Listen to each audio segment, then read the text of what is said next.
حرمت عليكم الميتة والدم ولحم الخنزير وما أهل لغير الله به،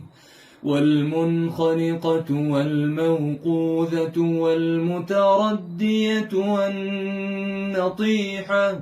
والنطيحة وما أكل السبع إلا ما ذكيتم،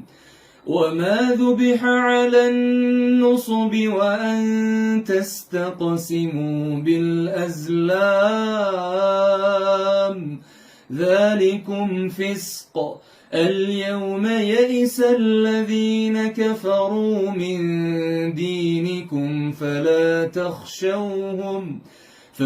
تخشوهم واخشون